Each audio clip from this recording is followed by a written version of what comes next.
वालेकुम वरहमतुल्लाहि वबरकातुहू।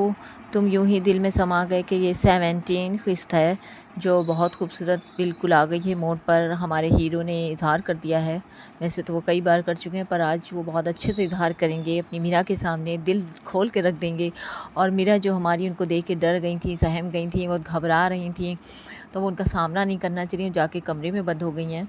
तो अब देखते हैं नानी क्या करती हैं और शगुफ्ता बेगम क्या करती हैं और उनकी शादी किस तरह से होगी। क्या हमारी हीरोइन मानेंगी कि नहीं मानेंगी। ये खूबसूरत स्टोरी है जो आर्मी बेस्ड है। और जो स्टोरी है, इनकी हीरो इनके रिश्तेदार होते पर उन्हें पता नहीं होता है। और हमारी हीरोइन जो चिड़ी चिड़ी से रहती हैं क्योंकि उनकी माँ की शादी हो जाती है, उनके फादर चले जाते हैं, तो वो इस तरह बहुत डिस्टर्ब रहने लगती हैं, उन्हें कुछ अच्छा नहीं लगता, ना किसी बात करती हैं। पर उनके हीरो ना उन्हें उस खूबसूरत ज़िंदगी की तरफ ले आएंगे। तो चलिए अब ये खूबसूरत सी प्यारी सी स्टोरी स्टार्ट करते हैं और अल्लाह का नाम लेते हैं। और प्लीज़ प्लीज़ सब्सक्राइब करके ज़रूर जाएँ, लाइक शेयर ज़रूर करें और अच्छे अच्छे कमेंट्स कीजिएगा कि जो बताइएगा कि आपको स्टोरी कैसी लग रही है। और इसकी राइटर आपको पता है DS सैयद हैं, तो प्लीज़ प्लीज़ सब्सक्राइब ज़रूर करें। चलिए अल्लाह का नाम लेते हैं और शुरू करते हैं। मीरा दौड़ते हुए कमरे में जाती है और उसकी सांस जो थी फूलने लगी, वही तरह घबरा गई थी, उसका शायद BP हाई हो जा रहा था। उसके समझ में नहीं आ रहा था ये मेरे घर कैसे आ गए, पर इसे मेरे घर का एड्रेस कैसे पता, ये तो हमारा नया घर है, अभी हमने शिफ्ट किया। मीरा थक हार के अपने कमरे में अपने बेड पे जाके बैठ जाती है और AC फुल स्पीड पे चला देती है। जबकि AC पहले से चल रहा था फिर भी उसे पसीने आ रहे थे। वो इतना नर्वस हो रही थी, कहीं से नर्वस ब्रेकडाउन ना हो जाते। वो इतना घबरा रही थी, मुझे क्या हो जा रहा है, मैं इतना घबरा क्यों रही हूँ, जावियारी तो है क्या, भूत थोड़ी जो मुझे खा जाएगा या मुझे पकड़ लेगा। मैं क्यों उससे डरूँ, मुझे हिम्मत से काम लेना चाहिए, वो क्या कर लेगा। अब तो मेरी नानी भी मेरे पास है, मैं तो अपने घर में, मैं क्यों डर रही हूँ उसे, पता नहीं मुझे क्या हो गया है, सांस है कि मेरी ठीक ही नहीं हो रही है। अल्लाह मैं इसके सामने कभी नहीं जाऊँगी। मगर ये मेरे घर कैसे आ गए, मेरे कुछ समझ ही में नहीं आ रहा। नानी इतनी फ्री है, इतनी बातें करी, उसे पहले से जानती है। उफ़ो, मेरी लाइफ में क्या इतने सस्पेंस चल रहा है, मैं तो समझ ही नहीं पा रही हूँ। क्या इसको एड्रेस रिदा ने दिया होगा, पर रिदा कैसे बता सकती, मैंने तो उससे बात ही नहीं की जब से मैं यहाँ आई हूँ। मैं तो उससे बहुत खफा हूँ, वो फ़ोन भी करती तब भी मैं नहीं उठाती हूँ। पर रिदा को तो मैंने यहाँ का एड्रेस भी नहीं दिया, मैंने ये भी नहीं बताया कि मैंने घर बदल दिया है, हम नई जगह शिफ्ट हो गए। रिदा तो हमारे पुराने घर में आई थी, फिर इसे किसने बताया, क्या मम्मा ने बताया होगा, क्योंकि वो कह रहा था ना शगुफ्ता आंटी ने मुझे बताया है। हाँ, नानी ने बताया, किसने, क्या नानी ने बताया या शबनम आंटी से नानी ने बात की होगी, उन्होंने बताया। मेरे तो कुछ समझ ही नहीं है, कोई भी बात मेरे पल्ले ही नहीं पड़ रही है कि ये प्रकट कहाँ से हो गए, ना जाने ये कहाँ से आ जाते हैं, हर वक्त मुझे ही डराने के लिए आते हैं। और सब देखो कैसे खुश हैं, मम्मा को भी जानते हैं। हाँ भाई, मम्मा के शौहर के सगे भांजे हैं तो उनकी तो भाई दोस्ती होगी। मम्मा तो वैसे भी अपने ससुराल वालों को कितना प्यार करती है ना, बस मेरे अलावा वो दिल में फिर उसके वसवसे आने लगे थे। अभी ज़रा सा खुश हुई थी कि जब से जावियार को देख लिया था उसका मुंह कड़वा हो जा रहा था और जहन में तो शायद करवाहट ही घुले जा रही थी, तो कुछ अच्छा नहीं लग रहा, वो कुछ अच्छा शायद सोच रही नहीं चाहती थी। उसने चारों तरफ जो अपनी दुनिया बना ली थी ना, उसे लगता था उसके वालिद क्या चले गए हैं, उसकी दुनिया अंधेरी हो गई और माँ ने दूसरी शादी क्या कर ली है कि जैसे अब सब कुछ ख़त्म हो चुका है, उसकी लाइफ से कोई खुशी नहीं आएगी, कोई अच्छा इंसान नहीं, सब बुरे हैं, सब मुझे परेशान करते हैं, मैं अकेली रह गई, मेरा कोई नहीं है, सारी दुनिया की तैश आराम जो चाहे कर लेते, सब अपने माँ बाप के साथ रहते हैं, मैं क्यों नहीं रहती हूँ। मेरी अगर नानी नहीं होती तो मेरा क्या होता, नानी ने क्यों शादी करा दी मेरी मम्मा को। वही छोटे बच्चे मासूम की तरह खुद ही सवाल कर रही थी, खुद ही जवाब दे रही थी और रोए भी जा रही थी, तो बिल्कुल अच्छा नहीं लग रहा था। इतनी बुरी तरह से डिस्टर्ब हो रही थी कि कोई हद नहीं। जब से जावियार को देख लेती थी उसकी शौक भरी बातें, उसकी आंखों की चमक उसे डिस्टर्ब करने लगती थी। वो पता नहीं बुरा इंसान था कि अच्छा इंसान था, उसने कभी समझने की कोशिश भी नहीं करी थी, ना उसकी दिल की बातें सुनना चाहती। दरअसल वो उसको सामना ही नहीं करना चाहती थी। अब वैसे भी मुझे क्या करना, ये तो मेरे सौतेले वालिद के भांजे हैं ना सगे, तो मुझे इनके रिश्तेदारों से मतलब है ना, मुझे अपने स्टेप फादर से मतलब है। मैं उन्हें अपना बाप कभी नहीं मानूंगी, चाहे दुनिया कितनी भी कोशिश कर ले, ये मेरे बाप की जगह कभी नहीं ले सकते, ना मैं इन्हें कभी अपना वालिद तस्लीम करूँगी। और मम्मा भी मेरी दूर हो गई ना, मैं उन्हें कभी मम्मा भी नहीं मानूंगी। वो बच्चे की तरह अपने आप कह रही थी और अहद कर रही थी, जैसे मासूम बच्चा ना उसकी चॉकलेट या खिलौना कोई छीन ले तो खफा हो जाता और रोने लगता, जब तक उसे वो चीज़ ना मिल जाए सब उसे प्यार करके मना न लें। ऐसी मेरा कभी हालत हो रही थी, मासूम बच्ची लग रही थी जो अपने आप से खफा हो रही थी या दुनिया से खफा हो रही थी। मीरा ने कभी कोशिश ही नहीं की अपनी चारों तरफ देखने की कि चारों तरफ कितनी खुशियाँ हैं, कितनी मोहब्बत करने वाले रिश्ते हैं, कितने लोग हैं जो उसे इतना चाहते हैं, इतना प्यार करते हैं। वो कहते हैं इंसान अपने चारों तरफ एक बार गलत फहमी की दीवारें खड़ी कर लेना, और रिदा उसको कितना समझाती थी पर वो समझने को तैयार नहीं थी। मगर मीरा ने अपने चारों तरफ जो नफ़रत की दीवारें खड़ी कर ली थी अपनी माँ की तरफ से, जो उसका दिल बुरा हुआ था वो आज तक ठीक होने का नाम नहीं ले रहा था। उसी में ज़ावियार की भी एंट्री हो गई, उससे वो और बददिल हो जाती है। नूर आंटी से मिलके तो उसे अच्छा लगा था, मगर जब से पता चला नूर आंटी शगुफ्ता की नंद है तो वो और भी बुरा महसूस करने लगी थी। मेरे साथ ही उसे क्यों होता है, जो मुझे अच्छा लगता है ना बाद में मुझे लगता है वो मेरा दुश्मन ही हो गया। सब मुझसे नफ़रत करते हैं, सब मुझे परेशान करते हैं। मैं कहीं नहीं जाऊँगी, मैं ऐसा करती मैं बाहर ही चली जाती हूँ पढ़ने, ना मैं इस मुल्क में रहूँगी, ना मैं किसी का चेहरा देखूँगी। अपने आप ही फ़ैसले करे जा रही थी और ना जाने बुरे से बुरा सोचे जा रही थी। कोशिश ही नहीं करती थी कि अभी अपने क़ौल से बाहर है, दुनिया को देखे। उसकी माँ उसकी बाहें फैलाए इंतज़ार कर रही है, नानी कितना प्यार करती हैं, सब उसे कितना चाहते हैं, पर वो तो सुनना या देखना ही नहीं चाहती थी। इंसान अगर अपनी आँखें बंद कर लेना सच्ची मोहब्बतों से तो उसे कुछ नहीं दिखता है। मीरा के साथ भी कुछ ऐसा ही हो रहा था। वो कुछ सुनना ही नहीं चाहती थी और धम से औंधे मुँह बेड पे ले गिर जाती है और रोना शुरू कर देती है। मीरा की यही आदत थी, जब उसे अटैक पड़ता था समझो फिर उसे कुछ दिखाई सुनाई नहीं देता था। मीरा का भी यही हाल हो रहा था, बस रोने पे आती थी तो रोती ही चली जाती थी। एक नानी थी जो उसे संभाल सकती थी। नानी समझ तो गई थी कि हमारी बिटिया साहिबा कमरे में मशगूल होंगी रोने धोने में और खुद ही सवाल कर रही होंगी, खुद ही जवाब दे रही होंगी, तबीयत ख़राब करे ले रही होंगी और मुझ पे नाराज़ हो रही होंगी।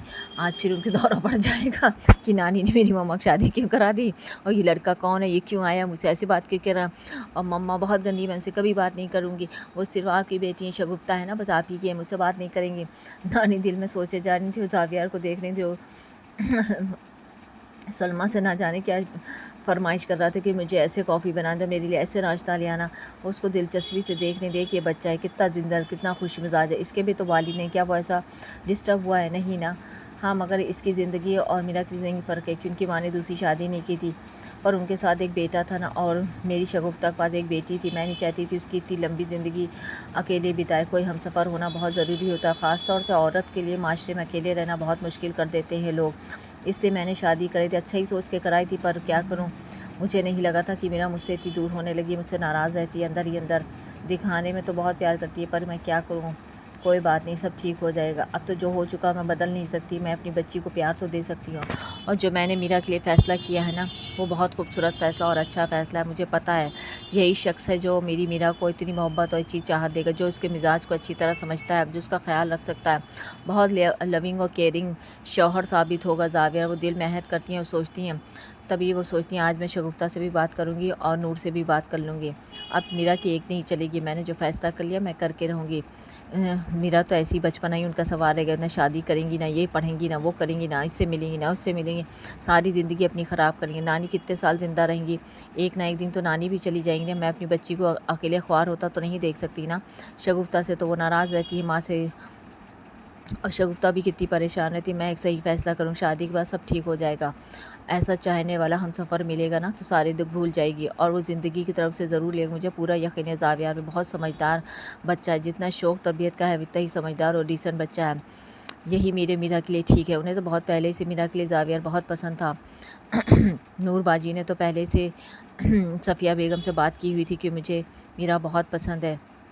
मीरा जब गाँव गई थी वो तो जानती ही थी कि मीरा किसकी बेटी है, उनकी नंद की बेटी है, पर वो भाभी की बेटी है, पर उन्होंने उसके सामने ज़ाहिर नहीं किया था। बस ज़ावियार को ही इतना नहीं पता था कि मीरा शगुफ्ता मामी की बेटी है। ये सब तो बाद में ही खुला है और सारे इंकशाफ भी हो गए थे। वो बहुत खुश हो रही थी कि चलो मीरा को भी पता चल गया कि ज़ावियार कौन है। जिस तरह वो गाँव से डर के भाग के आई थी ना, शबनम बेगम ने उसे बता दिया था कि ज़ावियर उसे पसंद करता है, और वो डर के मारे भाग कर आ गई हैं गाँव, छोड़ दिया। उन्हें इतना अच्छा लग रहा था, पर गाँव नहीं रुक रही थी। उन्हें सारी एक एक तफसील सफ़िया बेगम को बता दी थी और शगुफ्ता से भी बात कर ली थी। सब सारे बड़े एक तरह से मिल चुके थे और सब ने तय कर लिया था कि मीरा का तो अब ठिकाने लगाना ही है, चाहे जितना ऐप है कुछ भी करें, रोएं पीटे कुछ भी करें। बच्चे तो ऐसे ही होते हैं नादान, उन्हें थोड़ी पता होता है ज़िंदगी कैसी बिताई जाती है, ज़िंदगी कैसे चलाई जाती है। ये बड़े बूढ़े होते हैं जो उन्हें सही ढंग सिखाते हैं ज़िंदगी का। बच्चे क्या जान, बच्चे तो ज़रा देर में खफा हो जाते हैं, मेरी ज़िंदगी ख़राब हुई। आजकल के बच्चों को तो वैसे भी कहने में मिनटों में उनकी ज़िंदगी ख़राब हो जाती है, खफा हो जाते हैं और चले जाते हैं। पता नहीं क्या, हम बड़े हैं ना जो हम जानते हैं हम सही फ़ैसला करेंगे। सफ़िया बेगम मीरा के लिए आज पक्का फ़ैसला कर लेती हैं। उन्होंने सोच लिया था कि मीरा की अब एक भी नहीं चलेगी। वो तो नादान है, मासूम, वो क्या जाने ज़िंदगी क्या होती है, अकेले रहना क्या होता है। अब मैं मीरा की एक भी नहीं सुनूंगी। मैं कब तक ज़िंदा रहूंगी, मीरा के तो अकल ही नहीं है, वो तो ऐसी मासूम है। बस हर ज़रा बात पे नाराज़ हो जाती हूँ, उन्हें लगता है उनकी ज़िंदगी ख़राब हो गई, ये हो गया वो। मैं जानती हूँ मेरी वजह से वो अपनी माँ से जुदा हो गई, पर माँ तो उसको ले जाना चाहती थी, फिर खुद भी तो नहीं जाती थी। बच्चे तो ऐसे ही होते हैं ना, ज़रा ज़रा बात पे रूठ जाते हैं, ज़रा देर में मान जाते हैं। पर जावियर जैसा शौहर मिलने वाला है उसको, और जावियर जैसा शौहर तो किस्मत से मिलता है, और इतना अच्छा नेक बच्चा। बस अब कुछ नहीं है, अब मैं बात पक्की करके रही हूँ, जल्द से जल्द मैं मीरा की शादी कर दूँ, वो अपने घर जाए, सेट हो और खूब खुश रहे अपने जावियार के साथ। और वो नूर बाजी को भी अच्छी तरह जानती थी, वो बहुत अच्छी खातून थी, बहुत नेक दिल और सादा तबीयत थी। मुझे पता वो मीरा को बहुत अच्छे से रखेंगी, वो बहू ने उसको बेटी रखी, वो तो पहले ही से उसे बहुत पसंद करती थी। और जब से उन्होंने गांव में उससे मिलनी थी ना, तब से तो उसकी समझो फ़ैन ही हो गई थी, उन्हें ऐसी ही लड़की चाहिए थी। पहले भी उन्होंने शगुफ्ता से बहुत सुन रखा था, पर कभी मिल नहीं पाई थी। पर जब से उससे मिलनी थी, वो समझ गई थी, उन्हें पता था कि ये उनकी बेटी है, पर उन्होंने ज़ाहिर नहीं किया था कि ये शगुफ्ता की लड़की है। वो उससे वैसी मिल रही थी जैसे रिया की रिश्तेदार हो, वैसी उसकी खातिर भी कर रही थी। और फिर सबसे बड़ी खुशी की बात थी कि जावियार को मीरा बहुत पसंद थी। ये तो मोहब्बत ही कर बैठे थे पहली ही नज़र में। बस उनकी खुशी का ठिकाना ही क्या था। जब जावियारी तैयार है और बच्चे तैयार हो जाएं तो फिर क्या है, दोनों को साथ ज़िंदगी बितानी। हम बड़े तो बस बच्चों की खुशी चाहते हैं।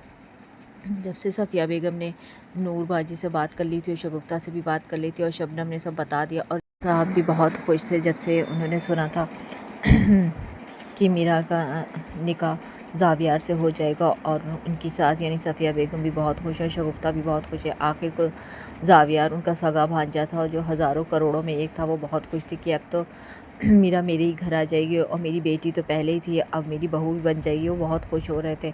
शगुफ्ता से उन्होंने बात भी की थी और कहा था मैं उसका वालिद हूँ ना, तो सारी रस्में और सारे काम मैं ही करूँगा। जैसे एक वालिद अपनी बच्ची को रुखसत करता है, वो मेरी ही बेटी, भले वो मुझे अपने बाप ना माने, पर मैं तो उसे अपनी बेटी मानता हूँ ना। बच्चे तो नादान होते हैं ना, उनके समझ में भी नहीं आता, और वैसे भी बच्चे इतनी जल्दी एक्सेप्ट नहीं कर पाते हैं नए रिश्तों को। फिर वो अपने बाप की जगह मुझे नहीं देना चाहती, मुझे कुछ बुरा नहीं लगता है। आखिर को उसने अपना बाप खोया है ना, तो वक्त तो लगता ही है ना। फिर वो ना मेरे साथ रही है ना उसने वक्त बिताया, तो वो मुझे कैसे समझ लेगी कि मैं कितना अच्छा इंसान हूँ। उसे तो यही लगता होगा ना, पता नहीं इंसान कहाँ से आ गया और मेरी माँ को लेकर चला गया। बचपन के जो हादसे होते हैं या बातें होती हैं, वो बच्चों के दिल में घर कर जाती हैं ना। कुछ बच्चे हाँ समझदार होते, कुछ नहीं लेते, कुछ बच्चे बहुत सेंसिटिव हो जाते हैं। तो मीरा का भी वही हाल था, वो बचपन से ही बहुत हसास दिल की थी, और वो जो बात हो जाए ना, एक बार दिल में बैठ जाए तो फिर उसे निकालती नहीं थी। एक नानी थी जो उसे समझती थी।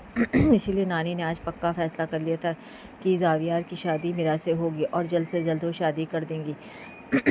तभी जावियार का था अच्छा नानी अपनी सोचों में ही गुम थी और जावियार को देखे जा रही थी। नानी क्या बात है? तभी वो मुड़ता है, कुछ नहीं बेटा, तो आप मुझे इतने ध्यान से क्यों देख रही थी? अरे भाई भाई की देख नहीं सकते, तुम तो इतने प्यारे मासूम से बच्चे हो ना मेरे। हाँ वो तो मैं हूँ ही इतना प्यारा। अच्छा बताइए नानी, आपकी जो ये साहबज़ादी है ना, ये ऐसी कमरे में बंद रहती हैं क्या, कभी बाहर नहीं आती है क्या? वहीं खाती पीती वहीं बंद रहती, क्यों इन्हें सज़ा दी गई है क्या? इन्हें हुआ क्या है वैसे? ये ऐसी रहती क्या हमेशा डिस्टर्ब, चिड़चिड़ी सी, गुस्से में, नाक पे गुस्सा रखा रहता है इसके? और वो मुझे देखे तो ऐसा भागती जैसे लगता 50 फीट दूर भागती मुझसे, जैसे मुझे कोई बीमारी हो जो इसे लग जाएगी। ये मुझसे तब भागती क्यों है, चिढ़ती क्यों है नानी, बताइए ना। मैं कि तब तब उन्होंने लड़कियाँ देखी मेरी जान देने को तैयार, और मैं जिस पे जान दे बैठा हूँ वो तो मुझसे बात नहीं करती।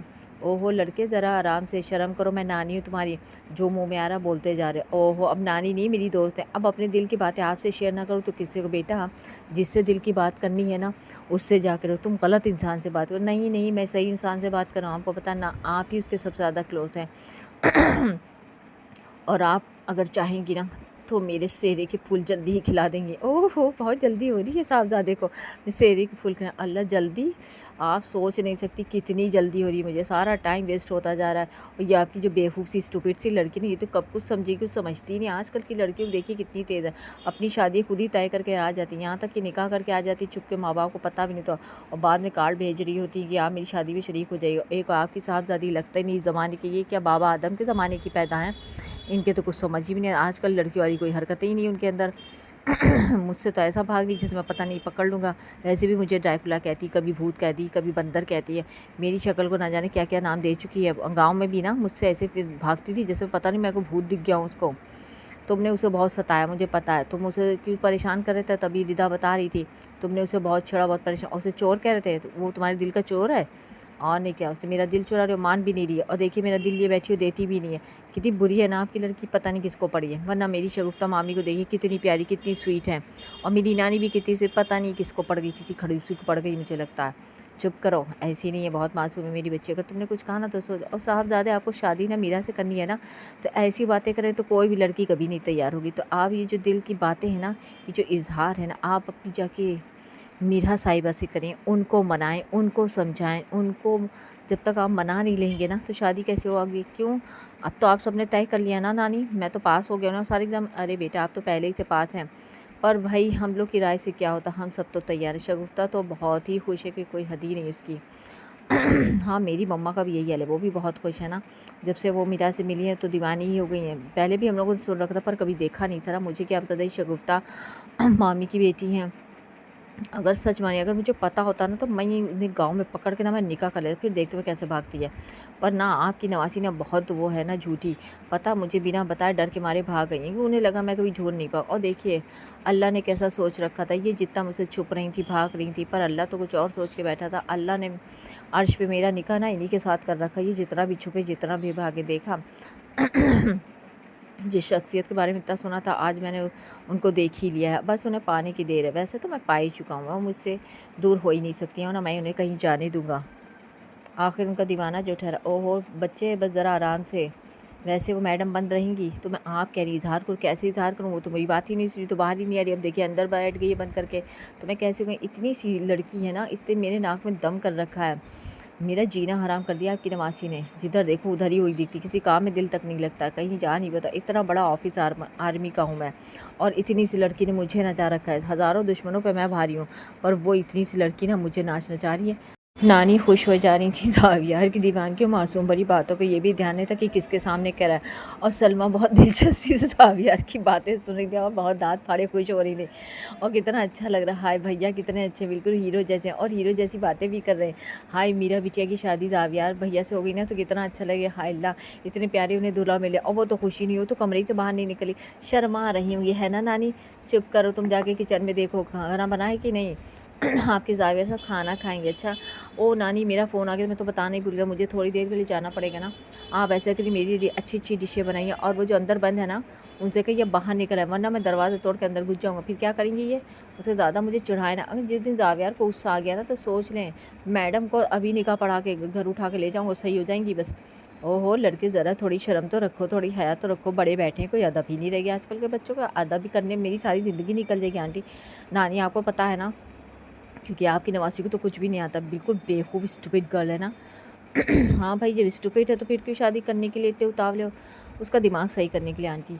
नानी आपको तो पता है ना, सॉरी नानी की वजह आंटी निकले जा रहा है, इसके लिए मैं माजरत चाहती हूँ। वो कह रहा है मैं इतनी जल्दी जल्दी बोली इसलिए हो रहा है। हाँ तो मीरा साहिबा को आप बाहर निकालेंगे या मैं उन्हें बाहर ले आऊँ। नहीं नहीं आप रहने दें, मैं उन्हें समझा के ले आऊँगी, मेरी प्यारी बच्ची सब मेरी बात मानती है। थोड़ा सा अपसेट हो गई ना, वो क्या है ना तुम्हारी शक्ल ही ऐसी, बच्चे डर जाते हैं। और मेरी मीरा का दिल ना बहुत नाजुक है, मासूम सा है ना वो, इतनी भयानक शक्ल देख के डर। अच्छा नानी अब नवासी की साइड हो रही हैं, मुझे भी आप भया ना करिए, आपकी नवासी भी मुझे ना ड्रैकुला कहती रहती है। कोई बात, इस ड्रैकुला के साथ सारी ज़िंदगी ना बितानी पड़े तो देख लीजिएगा, मेरा नाम भी ज़ावियार नहीं। हाँ भाई मुझे याद है तुम्हारा नाम ज़ावियार ही। नानी भी बहुत मूड में आ गई थी, उससे हंसी मजाक करने लगी थी। अच्छा नानी मैं भी जा रहा हूँ ना, बहुत अर्जेंट काम है ना इसलिए जाना पड़ा, वरना मैं जाता नहीं। और आपकी नवासी को ना मना के ही रहता, क्योंकि सिर्फ एक यही मसला बनी पड़ी, वरना सब तो मेरे लिए तैयार है। आखिर मैं हुई ऐसा जो मुझे देख ला, इतना अच्छा हैंडसम दामाद कहाँ मिलेगा शगुफ्ता मुमानी को।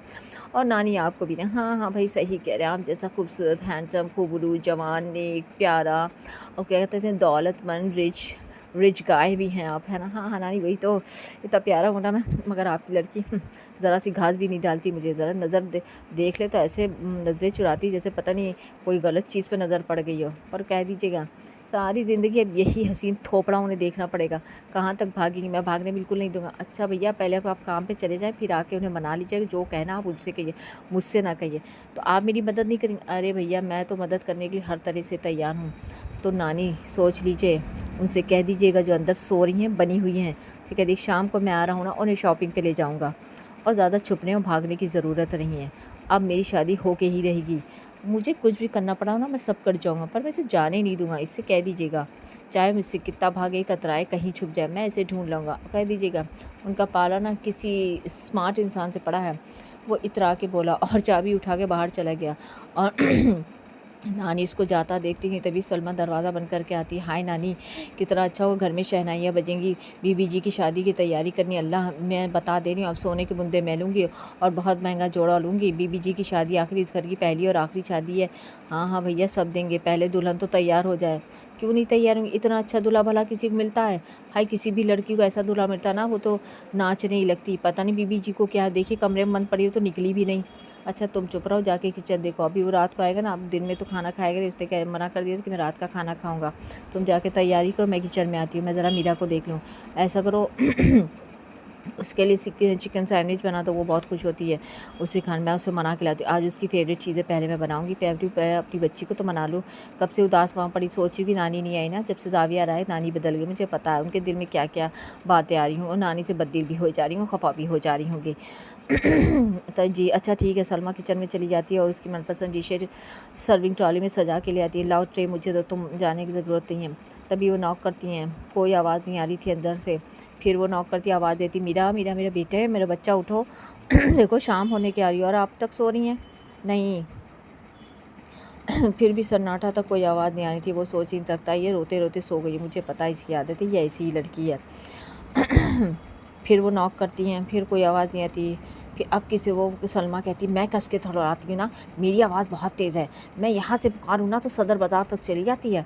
हाँ हाँ भाई, तुम ही पुकार लो, देखिए आपकी आवाज़ जाती ही नहीं। तभी वो धड़ धड़ के इतनी कस के दरवाज़ा खटखटाती है कि मीरा की तो आँख खुल जाती है, एकदम से डर जाती है। वैसे भी उसका दिल बहुत नाजुक था, ज़रा सी तेज़ आवाज़ पे तो डर जाती थी मैडम। तभी वो कहती कि अल्लाह, कौन है, कौन इतना दरवाज़ा खटखटा रहा है? अरे बेटा मैं हूँ, और सलमा है, देख मैं कह रही थी हल्के दवा, वो डर गई होगी, सो गई थी ना वो, तुमने उसकी नींद ख़राब करी, सोने देती। अरे कैसे सोने देती, आखिर उनके दुल्हा जो आए थे। चुप करो, उसके सामने ऐसी बातें मत करना, समझी? जितनी बातें करनी मुझसे कर लेना, मीरा के सामने अभी कुछ मत कहना। अच्छा, जब तक मीरा राज़ी नहीं होती कोई राज़ी नहीं हो सकता। जब दुल्हन ही राज़ी नहीं होगी तो शादी किससे होगी? तुम समझ रही हो ना? हाँ हाँ बीजी समझ रहे। पर बीबी जी ऐसे क्यों करें? ओफ, तुम चुप रहोगी? बस सवाल अपने बंद करो, चलो जाओ किचन में, जो इतना कहा गया इतना करो। तभी मीरा उठती है और बहुत मुंह बना के दरवाज़ा खोल देती है और नानी की तरफ देखती भी नहीं, जाके अपने बेड पे बैठ जाती है और किताब उठा के पढ़ना शुरू कर देती है, चाहे दिल लग रहा हो या ना लग रहा हो। मगर नानी को दिखाने के लिए कि बहुत बेनियाज़ है वो, उन्हें कोई फ़र्क नहीं पड़ता, कोई आए जाए, नानी मेरी तरफ देखी या ना देखी, मेरी परवाह नहीं करती, वो भी नहीं करती है। नानी की हंसी आ रही थी पर बहुत कंट्रोल कर रही थी, अगर मैं हंस दी ना तो ये और चिढ़ जाएगी, तो उसके मिजाज को अच्छी तरह जानती थी। तभी वो ट्रॉली सलमा अंदर लेके आती है, चलो देखो तुम्हारी सब पसंद की चीज़ें बनाई हैं, कितनी अच्छी है। हाँ हाँ, बहुत जल्दी ख्याल आ गया ना आपको, आपके मेहमान चले गए क्या? आपको तो ख्याल भी नहीं था कि मैंने खाना खाया कि नहीं खाया, बस उनकी खातिर में लगी हुई थी। अरे वो तुम्हें पता ही नहीं, वो तो कब का चला गया है। अच्छा चला गया? तभी मीरा के चेहरे पे एक रौनक से आ जाती है, अब वो चला गया ना, वो कभी नहीं आएगा ना नानी? हाँ हाँ कभी नहीं आएगा। अच्छा तुम बेफिक्र हो, उससे तुम्हें क्या फ़र्क पड़ता है, तुम अपना खाना खाओ, अपनी ज़िंदगी एंजॉय करो। भाई मेहमान थे, मेहमान हमेशा के लिए थोड़ी होते बेटा। आया था तो चला गया, उसको ज़रूरी कॉल आ गई थी ना ऑफिस से। सॉरी, मेरे गले में थोड़ी खराश हो रही इसलिए इसलिए उसका जाना ज़रूरी था। देखो उसने खाना भी नहीं खाया, नानी ने उसे असली बात नहीं बताई और गोल मोल बात बना के उसे खुश कर दिया, और वो बच्चों की तरह खुश भी हो गई। जितनी जल्दी नाराज़ होती थी उसे खुश भी हो जाती। अगर नानी दो ज़रा सा दूर हो जाए तो ऐसी नाराज़ हो जाती, और नानी अगर मना रही तो फ़ौरन मान भी जाती थी कि नानी के सिवा उसका दुनिया में कोई था भी नहीं ना। और नानी जितनी अच्छी तरह उसको समझती थी मीरा जानती थी नानी के सिवा उसे और कोई मना नहीं सकता। शगुफ्ता से तो ऐसे भी वो दूर रहती थी, पर जानती थी माँ मनाएगी तो फ़ौरन ही मान जाएगी। तभी उसके अपने हाथों से नानी उसको चिकन सैंडविच खिलाने लगती हैं। पहले नाना करती हैं मैं खुद खा लूँ, क्यों मेरे हाथों से क्यों नहीं खाओगे? अब तुम इतनी बड़ी होगी कि अपने हाथों से खाओगी? नानी आप भी ना, कभी कहती बड़ी हो गई, कभी कहती छोटी हो गई। भाई बड़ी तो आप हो गई हैं, तो कोई बात नहीं, अब आपकी शादी हो जाएगी तो फिर ये मौका मुझे कहाँ मिलेगा? कहाँ ये बूढ़ी नानी आपको याद रहेंगी कि कभी नानी आपको हाथों से प्यार से खिलाती? नानी ऐसी बातें क्यों करनी है ना, आप मेरे साथ हमेशा रहेंगे, मैं कहीं नहीं जा रही, मुझे शादी आदि नहीं करी। शादी करना गंदी बात होती है और अच्छी बात भी नहीं थी। वो बिल्कुल बच्चों मासूम बच्चों की तरह बात कर रही थी, उनको बहुत प्यार आ रहा था उस पर, इतनी मासूमियत से कहती थी ना कि दिल ही आ जाए। अरे मेरा बच्चा, मेरा मासूम, हर लड़की को बेटा शादी करनी होती है। हर लड़की शादी से पहले ऐसे ही कहती है, मैं अपने माँ बाप घर छोड़ के नहीं जाऊँगी, मैं ये नहीं करूँगी, शादी ख़राब होती है, वो लड़का जिससे शादी वो अच्छा नहीं होगा, वो ये करे। ऐसा कुछ नहीं होता। मैं भी तो शादी करके आई थी, तुम्हारे नाना कितने अच्छे थे, तुम्हारी मम्मा ने भी शादी की, देखो तुम्हारे पापा कितने अच्छे थे। होंगे, मुझे नहीं पता, मुझे शादी नहीं करी, मुझे अपनी नानी को छोड़ के कहीं नहीं जाना है। वो नानी की गोद में सर रख के लेट जाती है और नानी झुक के उसे मासूम चेहरे पे प्यार कर लेती हैं। उसका चेहरा गुलाबी और सुर्ख हो रहा था, जो मासूम लग रहा था। उसको ध्यान से देखने लगती, तभी ज़ावियार की बातें याद आने लगती है, उनके मुस्कुराहट आ जाती है। अब तो भाई एक ही शख्स है जो इन्हें मना सकता। भाई मेरे तो बस से लग रहा बाहर ही हो रहा है। अब वो ऐसी बातें करेगी तो मैं उसे ज़बरदस्ती भी नहीं कर सकती, और मेरा किसे तो मैं कभी फोर्स कर ही नहीं सकती किसी बात के लिए। हाँ, मुझे लगता है, मुझे पूरा यकीन है ज़ाविर इसे ज़रूर मना लेगा। जितना वो शरारती है उतना वो संजीदा भी है, और जिस सिचुएशन को संभाल सकता है ना, उसके इस सिचुएशन को सिर्फ ज़ावियर के अलावा कोई नहीं संभाल सकता। आखिर को उसकी मोहब्बत है, और सच्ची मोहब्बत है। अगर सच्ची मोहब्बत होती है ना, तो अल्लाह दिल में मोहब्बत डाल ही देता। मुझे पता है मीरा सिर्फ थोड़ी सी नाराज़ है ना, फिर वो मान ही जाएगी, मुझे पता है। मनाने वाला भी तो ऐसा इंसान होना चाहिए जो अपनी मोहब्बत पे यकीन दिला सके, और वो ज़ावियार है जो उसकी ज़िंदगी में आ गया है। खुशियाँ दरवाज़े पे खटखटा रही हैं, जो मीरा सिर बंद किए बैठी है, और ये दरवाज़ा जल्दी ही खुल जाएगा। आखिर को सामने को ज़ावियार अयाज़ उसकी ज़िंदगी में आने ही वाला था। सारी खुशियाँ दस्तक दे रही थी चारों तरफ से मीरा की ज़िंदगी में। जो बहुत खुशगवार मोड़ उसकी ज़िंदगी में आने वाला था, वो तो ऐसी बेफिक्र बेनियाज सी नानी की गोद में लेटी हुई थी, और बच्चों की तरह नाना नाना कर रही थी हर बात के लिए। और बहुत प्यार से पुचकार के नानी से सैंडविच भी खिला रही थी, और अच्छी अच्छी बातें भी कर रही थी, जो वो खिल के खुश हो जा रही थी। मासूम बच्ची के चेहरा भी खिल गया था। नानी तभी कहती हैं, चलो हम लोग बाहर चलेंगे, वहाँ डिनर करते हैं। नहीं नहीं, मुझे कहीं नहीं जाता, मुझे घर ही में रहना। ओह, नानी तो भूल ही गई थी कि ज़ावियर शाम को आने वाला है। वो उनको मनाएंगी भी। फिर उन्होंने सोचा, लगता बाहर जाना कैंसिल करना पड़ेगा। ज़ावियर ने कहा था, आप उसे बाहर ले आइएगा ना, मैं वहाँ बात कर लूँगा। पर मैडम के आसार नहीं लग रहे कि वो जाएंगे। आखिर को नवासी किसकी है, ज़िद्दी तो होगी। तभी कहती, अच्छा अच्छा कोई बात नहीं, ठीक है, हम घर ही में रहेंगे। अच्छा तुम बताओ रात में क्या खाओगी? नानी आप तो कह रही थी ना आप इतनी सारी डिशें बनाएंगी। हाँ बिल्कुल बनाऊंगी अपनी बच्ची के लिए, क्यों नहीं बनाऊंगी? नानी नहीं बनाएगी तो कौन बनाएगा? हाँ, तो आप मेरी सब पसंद की चीज़ बनाएंगे, और आप इसको बिल्कुल इम्पोर्टेंस नहीं देंगी। किसको बेटा? तभी नानी एक्टिंग करके, अरे वो गोल मोल नाम नहीं लेना चाह रही थी। अरे वो जो आए थे, अरे कौन आए थे बेटा? अरे वो आपके मेहमान आए थे ना, जिन्हें आप देख के बहुत खुश हो रही थी, जिनके लिए शॉपिंग करने के लिए। मेरे लिए तो कभी नहीं गई शॉपिंग करने। अच्छा बेटा, झूठ तो बोलो मत। सारी ज़िंदगी मैंने मीरा के अलावा किसी को प्यार किया है, किसी के लिए शॉपिंग की है? अच्छा बेटा, आज बन रही हो। पर आप उसको क्यों इतना चाह रही थी, उसको इम्पोर्टेंट दे रही थी? वो जो भी है गधा, ऐसा जो भी आदमी आया था, आदमी नहीं है, इतना हैंडसम प्यारा मासूम सा तो बच्चा है। ऐसा तो ना कहो, बेचारा बुढ़ा कहाँ है? वो बुढ़ा खड़ूस पता नहीं क्या क्या, मुझे नहीं पता, मुझे उसके बारे में बात नहीं करती। और हमारे घर में उसके बारे में बात नहीं हुई। अब वो नहीं आएगा ना? नहीं, आपने कहा है। हाँ हाँ, नहीं आएगा भाई, तुम अपना मूड ठीक करो, चलो उठो, आओ बाहर। वो चला गया ना पक्का? नानी हाँ बेटा चला गया। आओ, नहीं यकीन है तो जाओ सलमा से पूछ लो। सलमा, चलो भैया आके बताओ। वो जो मेहमान आए थे वो चले गए हैं ना? हाँ बीबी जी, वो तो कब के चले गए, उन्हें बहुत ज़रूरी फ़ोन आ गया था। देखिए उन्होंने खाना भी नहीं खाया। उन्होंने कहा, चुप रहो सलमा, ज़्यादा ना बोला करो, जाओ किचन में जाओ। उससे पहले कि वो सलमा अपनी फुल न्यूज़ देती मीरा को, और वो और चिढ़ जाती कि वो रात को आएंगे, और उन्होंने नानी से वादा लिया था कि आप मीरा को नहीं बताएंगे, उन्हें सरप्राइज़ दूंगा और उन्हें मना भी लूँगा। आप यकीन रखिए अपने ज़ावियार पे। इससे पहले कि सलमा उन्हें पूरी न्यूज़ देती है और उबिदक के बाहर शॉपिंग पे या कहीं और जाने लगती हैं, इससे पहले उन्हें रोक दिया, आप जाओ किचन में। अच्छा नानी, तो ठीक है, मैं बाहर आती हूँ, हम लोग ना खूब खाएंगे और खूब इंजॉय करेंगे। हाँ हाँ बिल्कुल ठीक, और अपनी फेवरेट मूवी भी देखेंगे। हाँ हाँ बेटा, सब करेंगे, चलो आओ बाहर। हो ये क्या कमरे में बंद हो जाती है? किसी के आने से तुम्हें क्या फ़र्क पड़ती है? तुम्हारा घर है समझी, कोई आए जाए कोई फ़र्क नहीं पड़ता। तुम्हारी नानी तुम्हारे साथ है ना बेटा? हाँ, तभी वो खुश हो जाती है बच्चों की तरह, और नानी का हाथ पकड़ के लाला ला करके बाहर आ जाती है, और बहुत खुशी से अपने सोफ़े पैर चढ़ा के आराम से बैठ जाती हैं। नानी उसको एक एक चीज़ सर्व कर रही थी। सारी पसंद की चीज़ें मीरा की रखी थी। अभी तो वो शामी कबाब से लुत्फ़अंदोज़ हो रही थी, और दीगर लवाज़मात भी नानी उनको पेश कर रही थी। ऐसे प्यार और मासूमियत से उन्हें खिलाया जा रहा था, जैसे शादी से पहले बेटियां जब रुखसत होने वाली थी उन्हें खिलाया जाता है। नानी क्या बात, आज मेरी इतनी खातिर क्यों करी है? लो भैया, क्या कभी पहले नहीं करती थी खातिर? ये तो ये लड़की बस हर बात पे शक करी, ये बात क्या, आखिर नानी की मोहब्बत पे शक क्यों हो रहा है? अरे नहीं, शक थोड़ी करी। जब से वो लड़का आया ना, थोड़ा मैं इनसिक्योर फ़ील कर रही थी। वो ना, वो लड़का ठीक नहीं है नानी, जहाँ जाता है ना वो सबको अपने बस में कर लेता है, सब उसको प्यार करने लगते हैं। मेरी नानी पे कब्ज़ा कर लिया तो मैं कहाँ जाऊँगी। वो आप उसको प्यार करने लगी थी, मैंने देखा था। इतनी मासूमपन से वो उनको जवाब दे रही थी अपनी नानी को कि नानी के तो हँसी आई जा रही, तुम भी ना इतनी बड़ी हो गई हो बीएससी फर्स्ट ईयर में हो और बातें देख रही हो कैसे बच्चों जैसी करती है। मैं तो बच्चे हूँ नानी, मैं बड़ी बिल्कुल नहीं हुई। हाँ, मेरा बच्चा बिल्कुल बड़ी नहीं, मेरा बच्चा बहुत मासूम सा है। कल को तुम्हारी शादी हो गई तो क्या करो, कहीं तुम्हारी सास तुम ऐसे हाथ से खाना थोड़ी खिलाएगी। ओहो, मुझे सास वास नहीं पता है, मैं सास को मार डालूंगी कि इस बात तो सबके, सलमा के तो हंसी छुड़ी। हाय बीबी जी ऐसे नहीं कहते, कहीं आपके होने वाली सास ने सुन लिया तो क्या होगा, तो डरी जाएंगी आपसे। चुप करो, मेरी कोई सास वास नहीं है। तभी वो बेहद बेफिक्री अंदाज में बैठी हुई थी, दुपट्टा भी उतारे हुए थी, आराम से बैठी हुई नाश्ता करने में मशगूल थी, अपनी फेवरेट फिल्म भी चलाई थी और आवाज़ काफ़ी तेज़ थी टीवी की और बहुत मज़ा ले रही थी। बहुत खुशगवार माहौल था चारों तरफ। सलमा भी बैठी नाश्ता कर रही थी और न जाने क्या हंसी की बातें भी कर रही थी। नानी भी उनको बातों में मगन की हुई थी और मुस्कुरा के देख रही थी। वो घड़ी देख रही थी कि जावियर के आने का टाइम हो रहा है। वो समझ नहीं पा रही थी मैं ऐसा क्या करूँ, या मैं कहीं बहाने से बाहर चली जाऊँ तभी वो बात कर पाएगा, वरना मैडम तो हाथ आएंगे। और नानी को देख के तो वैसे ही भी वो शेर हो जाती हैं, कहीं मेरी शेरनी बिगड़ गई तो मैं क्या करूँगी। तभी नानी सोचती हैं और सलमा को इशारा करती हैं कि ज़रा किचन में आओ, मुझे तुमसे कुछ बात करनी है।